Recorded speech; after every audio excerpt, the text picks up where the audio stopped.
Hey everybody, welcome to another edition of NoDQ&A video right here on youtube.com/NoDQ&AV, and as always, NoDQ.com, your source for the very latest in WWE and TNA. Let's get right down to your questions. Hey Aaron, what did you think about CM Punk's promo from Raw, and do you think his referencing of Steve Austin means that Austin will come back to face Punk? First of all, I thought CM Punk did a tremendous job. I thought he was just perfect as a heel. His delivery was spot on. He was getting in JR's face and he was getting the heat. I loved it. I thought it was really, really great stuff right there. And as far as the referencing Steve Austin, I think because of the fact that it was his 316th day as champion, he almost kind of had to mention Steve Austin. We've seen CM Punk make references to Austin here and there. I don't really think it means a whole lot. I just think they're little teases by CM Punk. I think that if it keeps happening and it keeps happening more frequently, then perhaps that could mean something. Maybe Austin has agreed to do a match. But as I've mentioned before, nobody really knows what the deal is with Steve Austin. Only one person knows for sure, and that's Steve Austin. Even Jim Ross isn't sure. I mean, Jim Ross posted something on Twitter recently saying that Austin vs. Punk probably would not happen this coming year, but it's not out of the realm of possibility. So it's just a wait-and-see process. But I think for the time being, it's just Punk throwing out little jabs here and there just for fun, and it's not going to lead to some sort of match between those two. This is from Hayden Withers. Hey Aaron, I'd just like to say thanks for answering my question in last video. Now to my new question.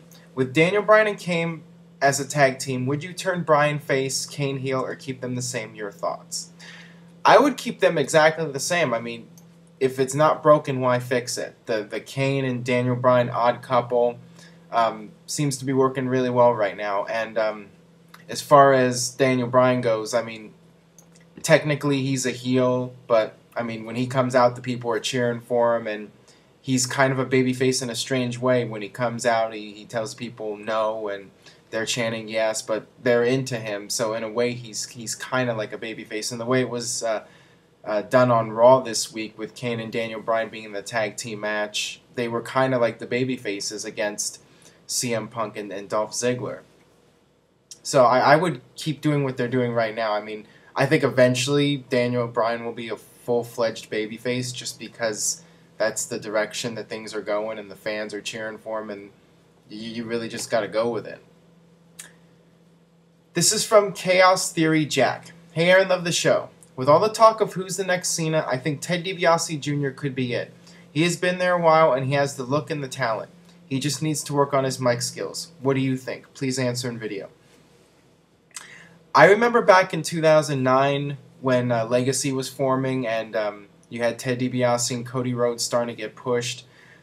I really thought that Ted DiBiase Jr. was going to be a big deal. If you had asked me at the time, who do you think is going to be the next big star in WWE, I would have said Ted DiBiase.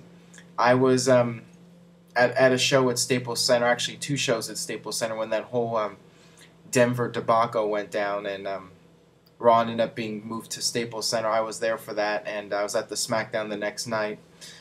And I was really impressed with Ted DiBiase. I mean, it was the first time I had seen him live, and just he stood out in the ring. But I think he ran into some bad luck with bad gimmicks. I mean, giving him the $1 Million Man gimmick was a huge mistake. Trying to have him fill the shoes of his father is a bad idea. There can only be $1 Million Man, and I thought that was mistake number one. And then pairing him with Maurice, I mean, those two really had no chemistry together, and I think that did his character a lot of damage. And they turned him babyface, but he's been off TV now for the last several months. Perhaps if they bring him back and kind of give him a reboot and give him somewhat of a new character, maybe he could have a chance to become a major star, but it's just hard to say, and I mentioned this before in other videos, when there's just so many guys coming in and there's only a limited number of spots. When you're Ted DiBiase and you already got your opportunity, it's hard to get a second chance in this day and age, unfortunately. This is from Alpha 1985. Hey Aaron, two questions. What did you think of the 1997 one night only pay-per-view and the controversial Shawn Michaels versus Bulldog match? And when did you realize WCW was going to lose the Monday Night Wars? Regarding one night only, I was surprised by that outcome at the time because everyone expected Bulldog to get the win in his home country, and that was the original plan, and WWE ended up changing it at the last minute. I think what it was a sign that Vince was trying to phase out the Hearts and, you know, put the focus on Shawn Michaels and Triple H, and, you know, there were the rumors that Shawn made a power play at the time and refused to job to Bulldog. Say what you want. I mean, they're all the rumors out there. I mean, it was strange to have Bulldog lose in his home country, but then again, DX got a ton of heat from that match, and that helped escalate the rivalry between Shawn Michaels and Bret Hart, and perhaps Vince McMahon was doing that on purpose to try to get them to hate each other even more in real life and on screen. Who knows? As far as WCW and when they were going to lose the Monday Night Wars, I started feeling a turning point around the time of when Goldberg beat Hogan at Georgia Dome, when WCW had to hotshot their biggest main event and give it away for free. And then the very next week, WWE went back to beating WCW in the ratings. I really felt that at that point, WCW was in trouble because they threw their absolute biggest match out there, and it only gave them 1 week of a victory. And definitely by the time they started losing for several months, like early '99, you really felt that WCW was never going to catch up with WWE again, and they were on a downward spiral. So yeah, I would say around that period. Hey Aaron, how would you feel about a future match between Sheamus and The Rock, since Sheamus seems to be moving into Orton's old spot at number 2?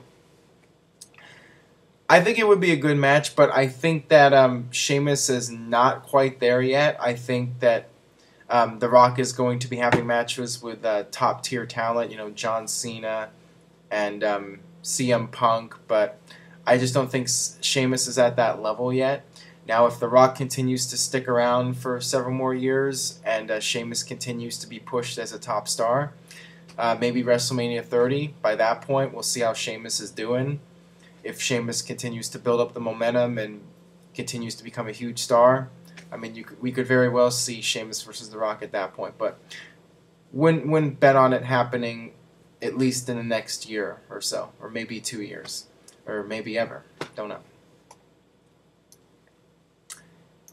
Why is WWE hesitant to put a guy over 30 as the next big thing when Batista was in his mid-30s before becoming World Heavyweight Champion?